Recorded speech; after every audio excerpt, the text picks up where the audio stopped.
Welcome back to Go Again Gaming and welcome back to the League That Means Nothing 3. We are here in round 4 in the 2-1 bracket. I am your voice of the league, Ian Holland, and today we have Kale Brenzy bringing their Florian Rotwood Harbinger. Kind of a unique version of the deck from what I've seen over the past couple of games, taking on the man from Fabritorium, Carlos Gutierrez, the other half of our former champion, Carlotta, and he will be representing his favorite hero of all time, Rhinar, Reckless Rampage. Now, Kale, their game plan is going to be very much based around efficiently blocking, and Rhinar's game plan is, I don't care how you want to block, you might not have the option. Who's going to make it through? Who's going to go on to being 3-1? Who's going to go dead even? There's only one way to find out, so we're going to throw it over to the gameplay and see if Florian's decomposition is going to make it, or if Rhinar will rampage and with a blood rush bellow bash through the rune chants.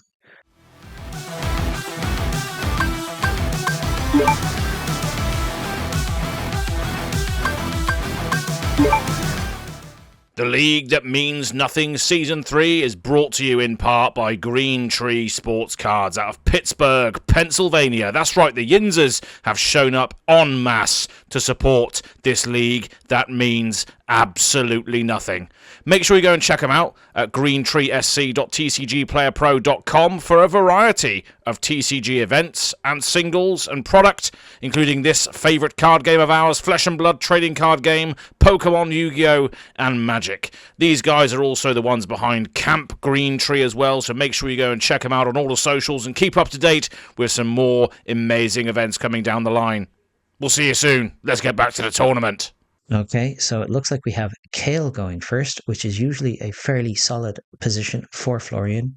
Get to generate a rune chant on turn 1, maybe get some earth cards into the graveyard to start decomposing. And also, you never really want to go second versus Rhinar because they might just take your whole hand and punch you a bunch, and you don't really get a say in the matter.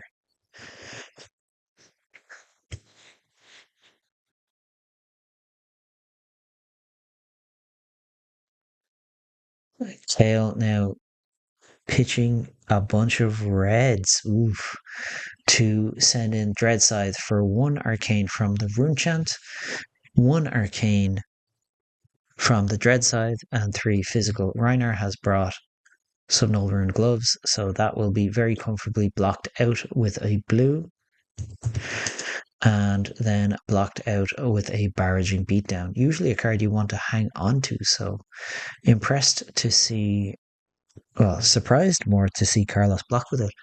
And then Florian simply going to discard a Fruits of the Forest to gain 2 life.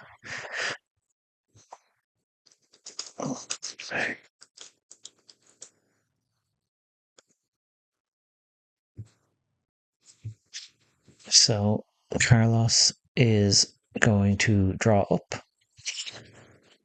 Kale may regret allowing Rhinar to filter just a little bit, because that Reckless Swing is a card you would usually want to see towards the end of the game, because you just informing your opponent that whatever life you think you start at, you actually start out at 2 less. Anyway, we'll start with our Tunic for now.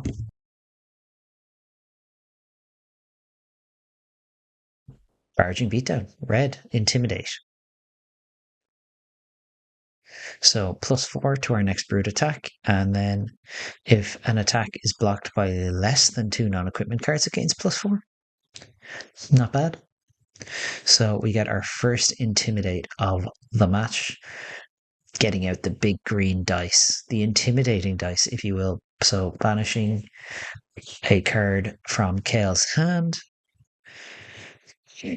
and we have our potential, not guaranteed, but potential +4 buff.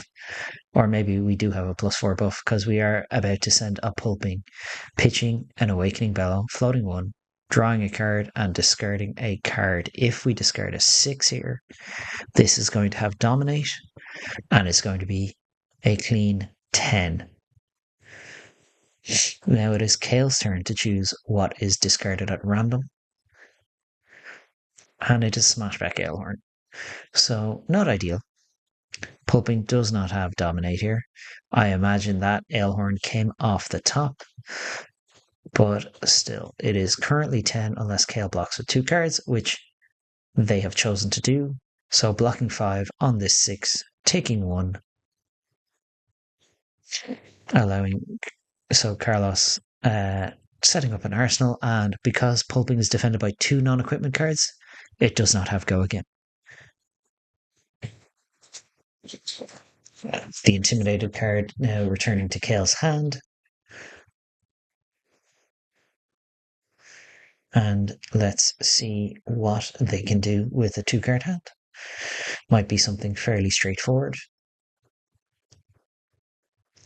Always good to get a couple of Earth cards in the a Energy Potion is a very strange choice. I wonder what has prompted Energy Potion being an option in this deck. What answer are you trying to present here? I wonder. Anyway, we're going to smash back Ailhorn from Rhinar, which creates an agility and a might token for next turn. Those full art drink card LGS promos, great cards, were a huge hit during heavy hitters when we were having a lot of kind of hit and miss armory promos at one point. Now we're pitching a wild ride and a barging beatdown to send in a send packing. So we're going to banish that arsenal and banished face up. And if Kale gets hit at all by this send packing, they don't get it back. Rune Blood Incantation. I've seen it do a fair bit of work in Chaos deck. It's not again. They have brewed their own Florian list, which is very different to a lot of the decks that you would normally see. Rune Blood Incantation becomes a much more potent card towards the late game than it does early on. But we have a block for 2 with this Fruits of the Forest and a red Rootbound Carapace. I imagine that is going to decompose here. Yeah, 1, 2, 3. Exactly enough. So we're at 3 cards. In Banished, we're covering 6. And that means that Rune Blood Incantation is back in our hand.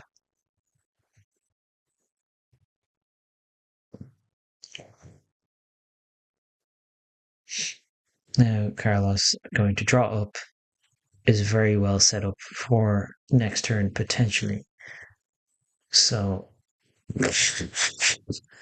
Kale loving some weirdo choice cards here, pitching a yellow pummel and this red Rune Blood Incantation even, to just attack for 6.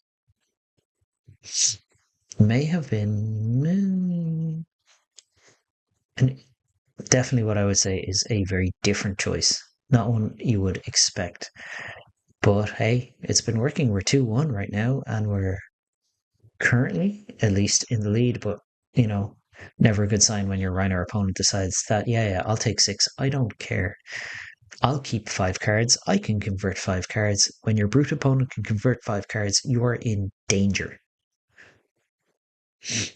Especially with this might and agility coming in. Reinhardt doing his best impression of KO Armed and Dangerous right now. Leading with an erase face, threatening to turn off Florian's Earth cards. So currently this is coming in for 7 go again, with 3 cards left in hand. And it looks like we're blocking 4. A Fruits and a Malefic Incantation being presented, and a Rootbound Carapace on top of that. So blocking the full whack here. In fact, over blocking by 1 point, just to get up to 5 cards.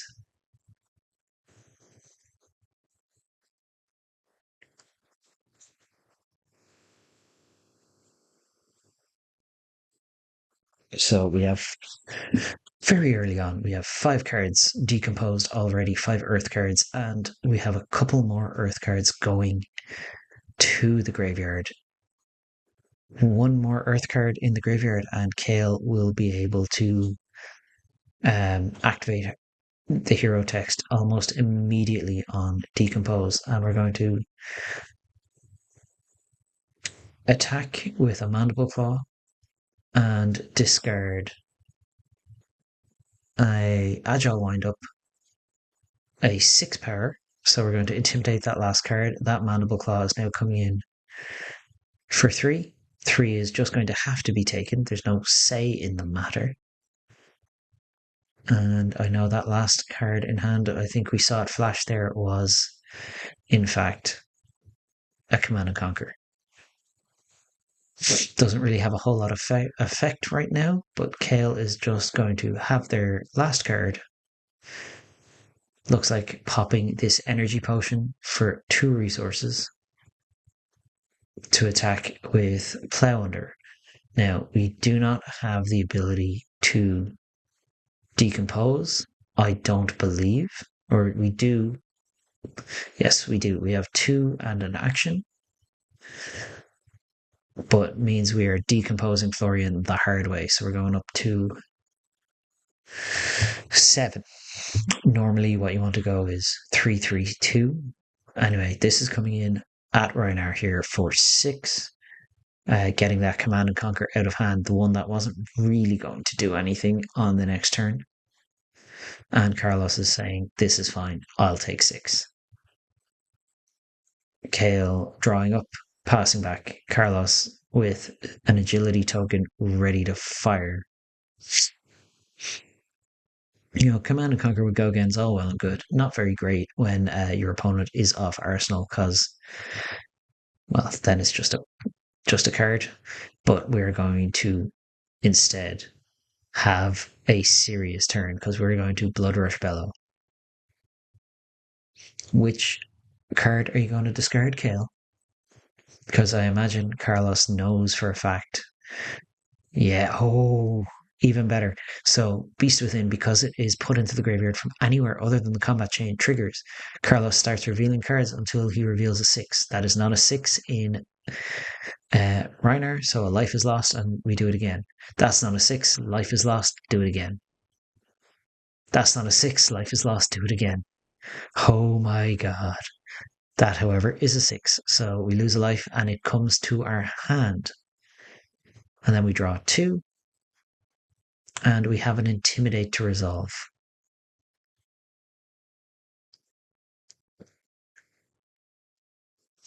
Big yellow dice now. Much intimidation.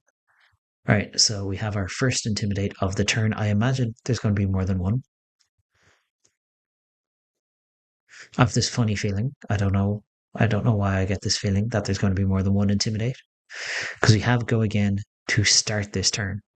Just locked up. Bit of a think here from Carlos.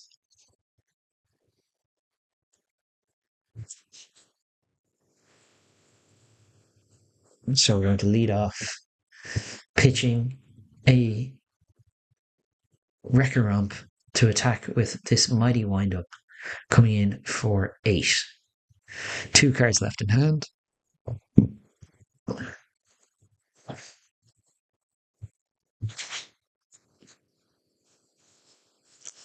So this leaves us with at least a claw. So this is 8 Go Again, thanks to the agility, don't forget.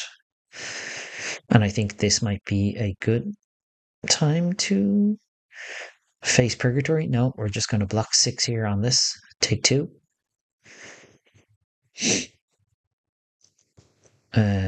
Maybe Kale kind of lacking in the non-attacks, or that non-attack might in fact just be banished. So in comes Claw for 5, Go Again. Go Again because a card has been discarded this turn. Kale taking 5 to 31. 2 cards left. Let's see what they... Could be another Claw followed by something else.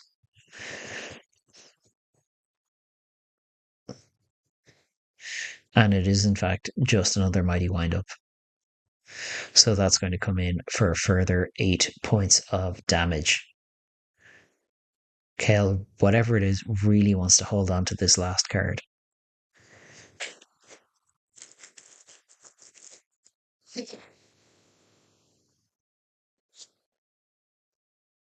Taking the 8, and all of a sudden, the life totals are equal.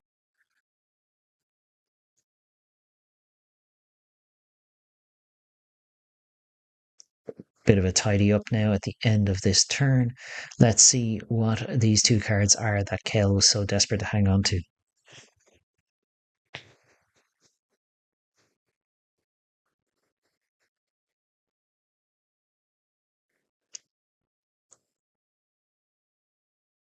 Okay, we have another Ninth Blade and a Runeblood incantation. So I wonder, that Runeblood must have been the banished card, because there's no way you would go through a Blood Rush turn where you could easily block 8 plus another 5 to 10 damage with Face Purgatory. I don't know if that one counts indigo for your bingo card, but kind of. And here we go. Big brute. Jesus Christ. Good old scabs. Just got to go for it sometimes, and that did not work out. So, fortunately for you, Carlos, I know for a fact I've seen this deck in action for the most part until things are really rolling. This Florian deck does not manipulate like a 5 card hand super well. So you might get bailed out. And one of the other things about a deck like Florian is you run so many defense reactions that sometimes you really need your opponent to attack you to get any value out of your hand at all. Kale's just going to gain 3 life using Sigil of Solace.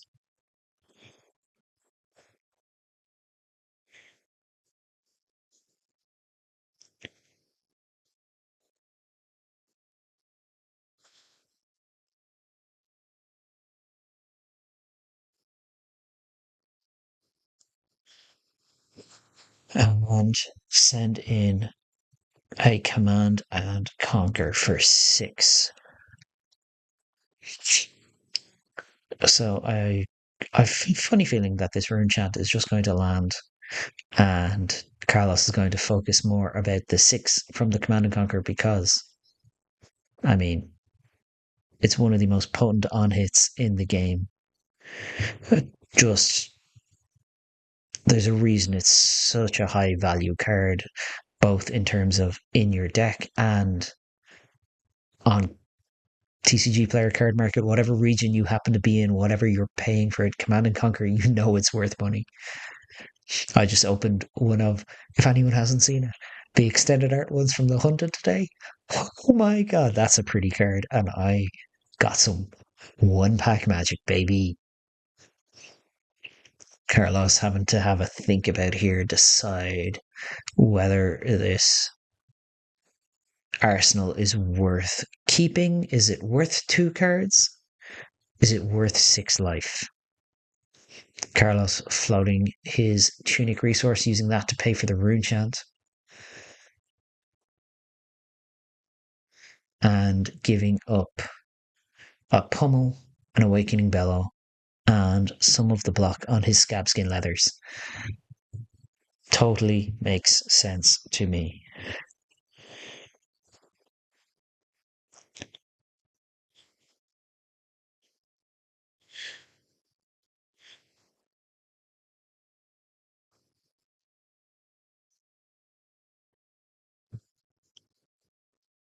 And we're just going to pitch a Warmonger's Diplomacy, draw a card, discard a card, and send in this Wild Ride.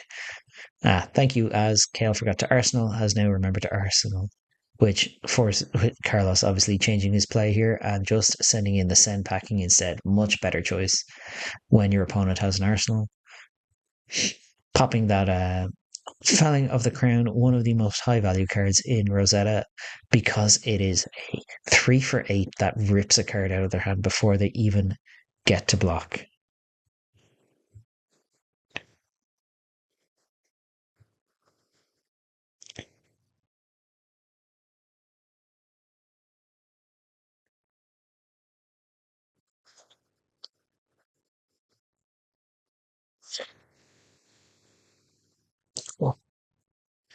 Kale having to think here because obviously if they don't block this 6, oh, we've got a fate for scene.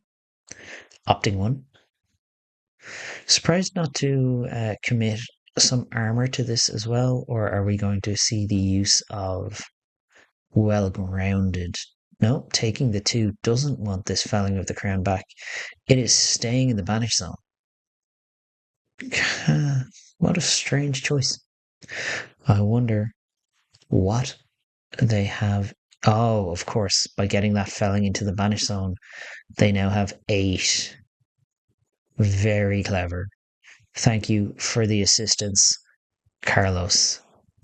Now, at the start of our turn, we're going to make 2 rune chants immediately.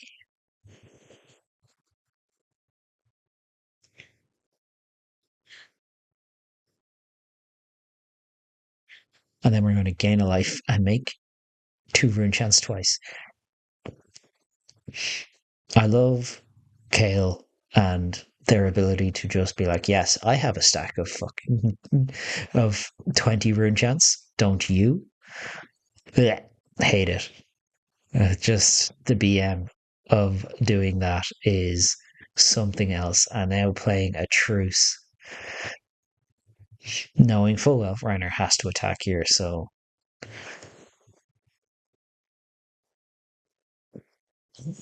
when it enters the arena, choose an opponent. Obviously, choosing Rhinar. Whenever Kale gets attacked, they get to draw a card.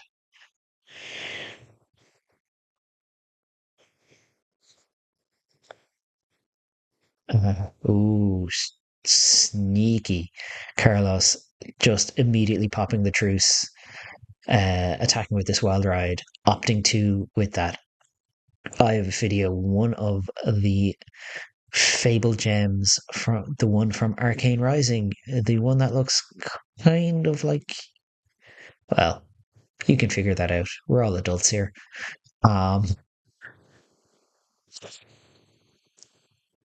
so 4 cards here to discard allows the opt to from the pitch of the Eye of Ophidia allows Carlos to very easily decide whether we're keeping those on top. Are they 6s? Are we going to whiff? We are not. We're discarding a swing big. So we get our own Intimidate now. Kale, obviously, 5 card hand thanks to that truce, but we have 6 go again coming in. So we are intimidating the 5th card.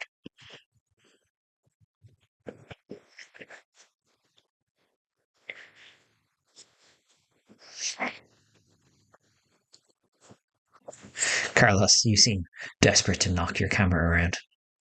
Anyway, we have 6 coming in, 6 go again. Let's see what Kale decides to do.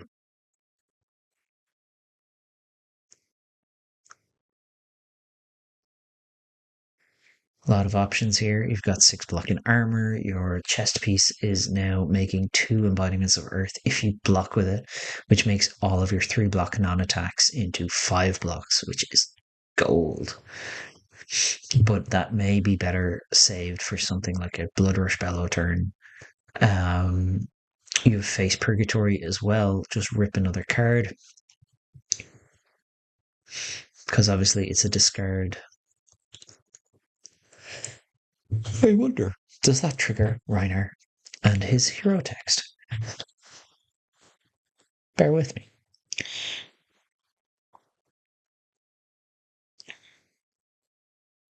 Kale has instead opted to just take 6 to the face and say, do you know what? I feel like my hand is better than whatever you're going to present. Carlos now following up with Claw for 3. Starting to seem like a bit of a safe bet.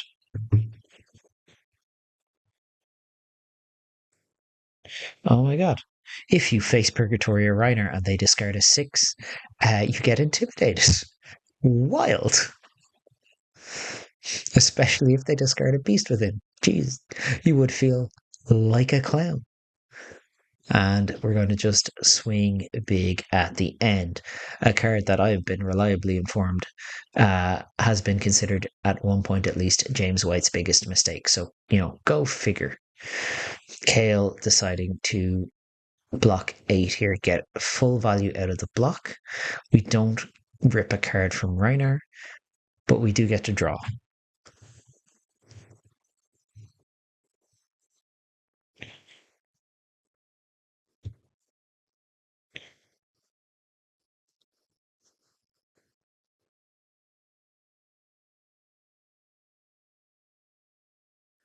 And Kale now has a quicken thanks to full blocking that swing big.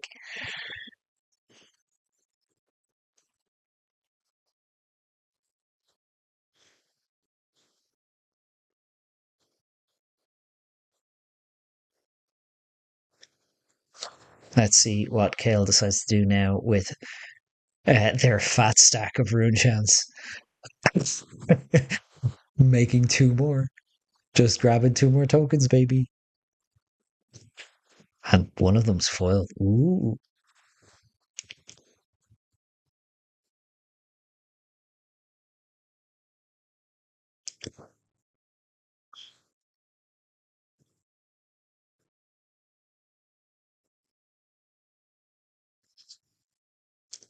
Command and Conquer 6 go again is pretty good here. 6 go again, and 1, 2, 3, 4, 5, 6, 7. Kale, please use dice. For the love of your caster, please use dice. As much fun as it is to count out fat stacks. Yeah, Rhinar just taking the 6 there. And the Command and Conquer is coming in for 6. There's no arsenal, so let's see what we decide to do. We decide to flesh bag. See how much damage this card is going to represent this game, because it's blocking for 2 on Command and Conquer. And as everyone who apparently follows me knows, sometimes Flesh Bag just blocks for 2. Sometimes you can convert it into 4, 6, or 10 damage, depending on whether you rip resource cards or power cards or whatever it is. Anyway, there is an Intimidate, and 4 is taken by Carlos, who is definitely keen to hang on to the full grip here, especially now that there's no face purgatory on board to be disruptive.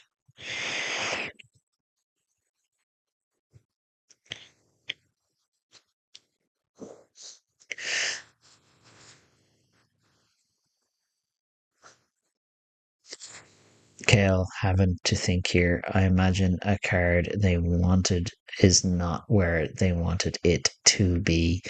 Oh my god, Carlos, you genius.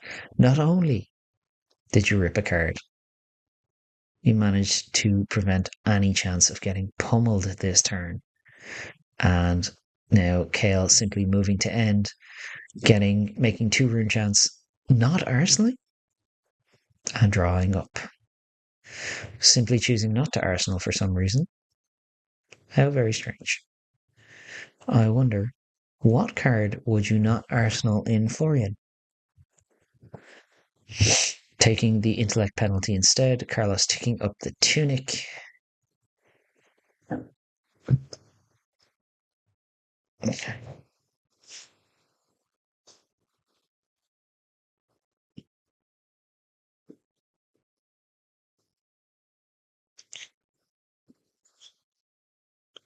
So we're going to lead in here with a pulping.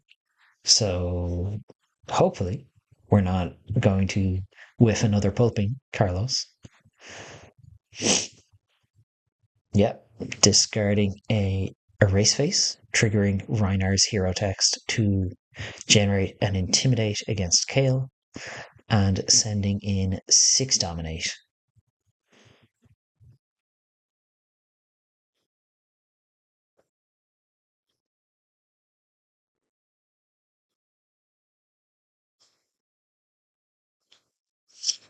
Now, this is a card that's very easily covered up thanks to something like Bark Skin of the Millennium Tree, plus a single non-attack action. But it'll be interesting to see how Kale decides to respond here. Are we going to wait for something more relevant, or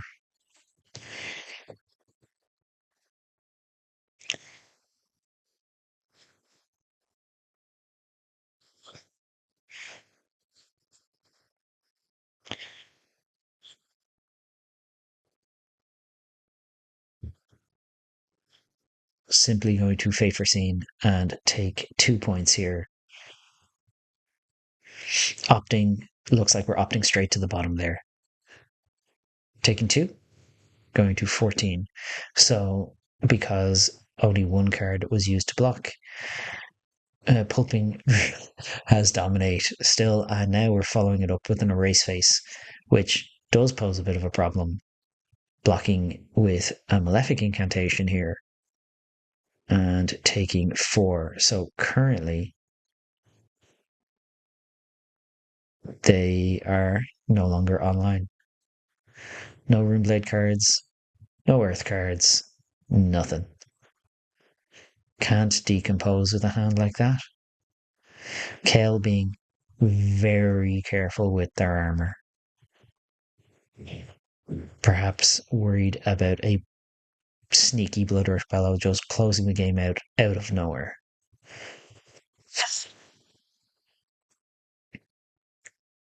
Starting with a Summer's Fall, just attacking Dread Scythe. So 3 arcane total and 3 physical. Not super threatening, but Rhinar is going to prevent all 3 points of arcane. And are we going to see a block as well?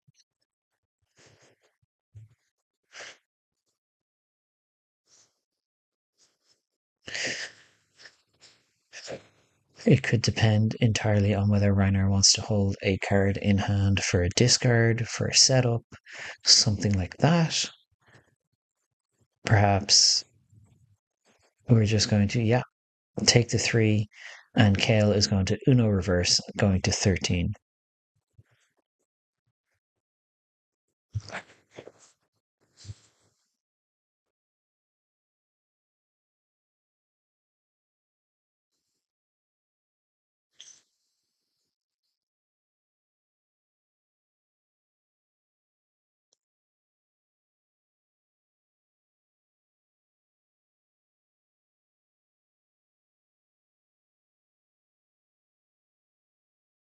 We've got our Intimidate from a Barrage and Beatdown to resolve. Always a good start.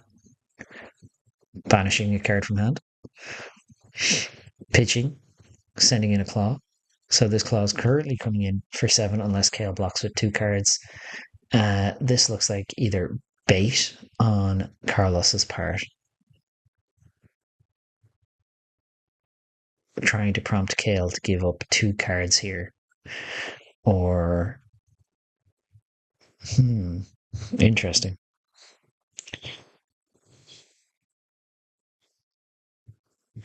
Kale simply going to send in a Rootbound Carapace. Going to decompose the Carapace. Looking for a card. Covering up 4. Taking 3, going to 10.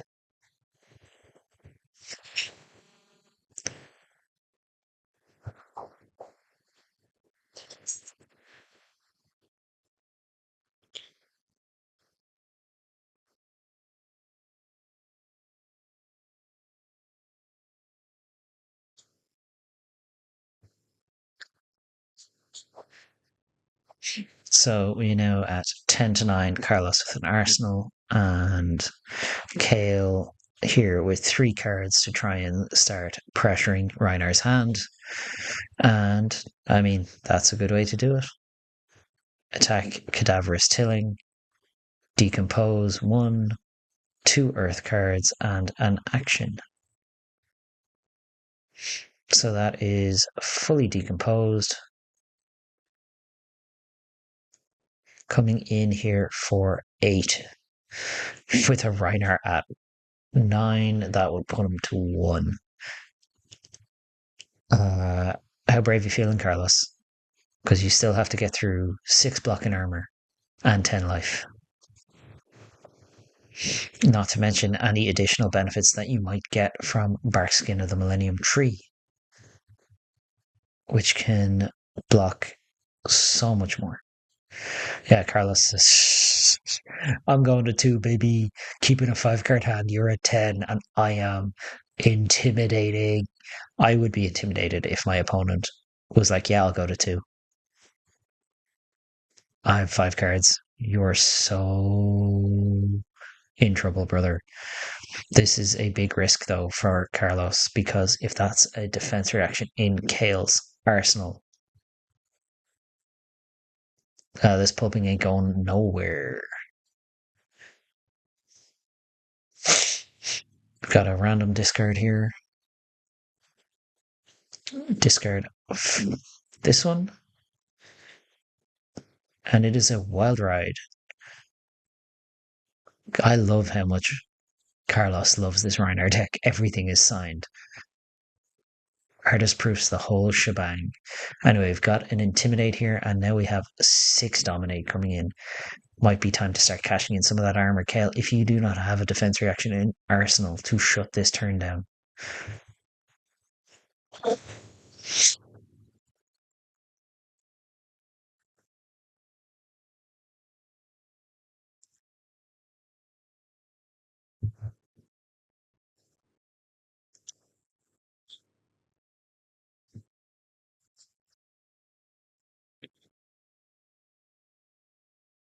Kale choosing only to block with the Grasp of the Arknight.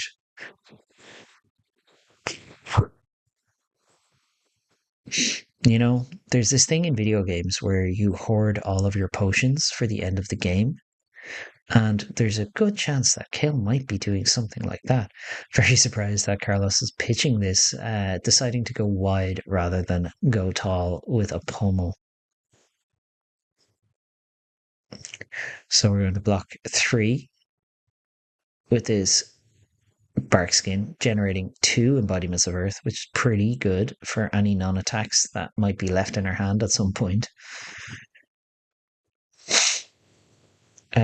It may also be worth noting that in situations like this, because of Rhinar's ability to intimidate, it can always be more valuable to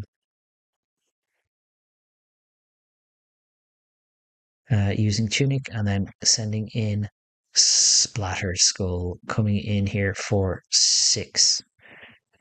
So this is 6. There is a card left in hand. Let's see what it is.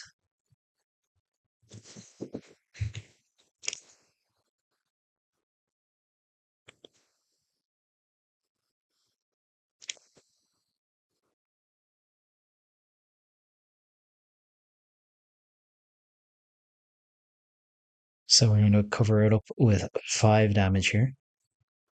So well grounded, preventing 2. Plus this is a full block now with the embodiments of Earth, thankfully, as well.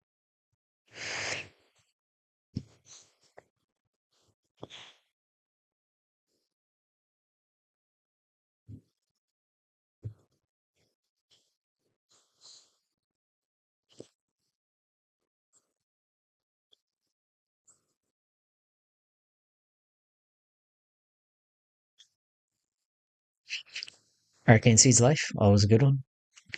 Gaining an extra point of life.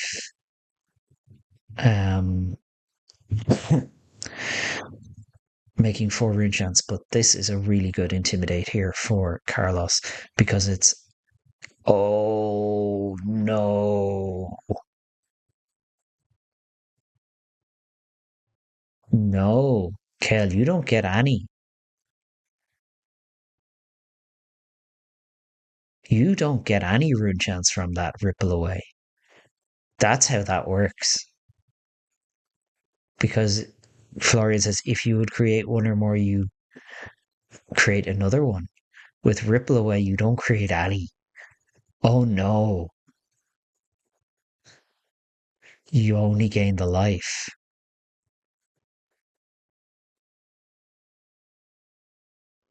Because it's create a rune chant. It's not create 2 rune chants. Oh no. That's brutal. That should be even more brutal than is being represented on camera here. And the reason I know that is because if you ripple away a germinate, they get nothing. Good day, sir. Kale drawing up.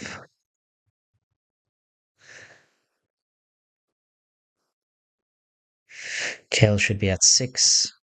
That's fine. We'll say Kale shouldn't have any rune chance, so we'll balance it out. Pitching a run roughshod, we finally found a Blood Rush Bellow, and we're going to discard a Wrecker Romp as the only card in our hand, triggering Rhinar's Intimidate. And this could be all she wrote. First Intimidate. Draw 2. 2 floating. Claw for 5. Pretty good. Pretty good here.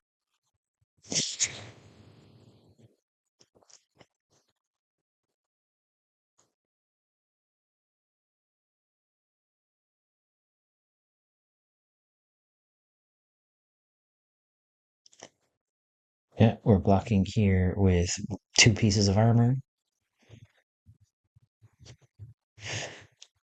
Knowing that all 3 pulpings are gone, these are pretty safe to give up. Should probably add an additional card here just in case. And we are. Felling of the Crown, and we're generating 2 embodiments of Earth thanks to Barkskin of the Millennium Tree.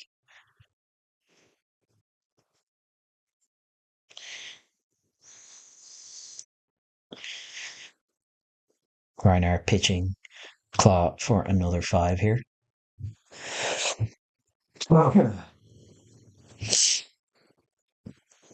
The Kale, if they have a non-attack action here, this is an easy full cover, which they do. Thistle Bloom Life. So that's a 5 block there. Pretty good. We're in a good spot. We're in a good spot. Could be worse, could be worse, could be worse. No doubt, no doubt, no doubt. 1 card in hand. Pitch this Command and Conquer then, and come in Splatter Skull for 8 damage.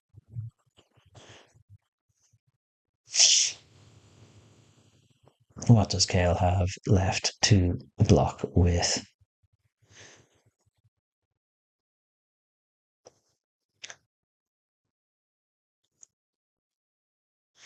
Kale has a 3, which, should have been at 6, wouldn't have been lethal. Luckily, has so delightfully put on camera.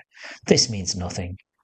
And Kale shouldn't have any rune chance anyway, so, there's a lot to it. It's a league that means nothing. Who cares? It's all for the love of the game, and it is a really well played game from both players. Kale really marching to the beat of their own drum with their own Florian deck, and Carlos hated the deck he brought last season, didn't really feel it, came back here this season with his favourite hero, and it has shown him all the way to a nice 3-1 record after 4 rounds with 2 more rounds to go. So, congratulations, Carlos, and commiserations, Kale. Still plenty to play for, Kale. Try and go for that positive record. Carlos, let's start aiming for that top 8, yeah? So, I've been your host. I've been your voice of the league that means nothing, Ian. Holland Findles_spirit on Twitter. Findlespirit.bsky.social on Blue Sky.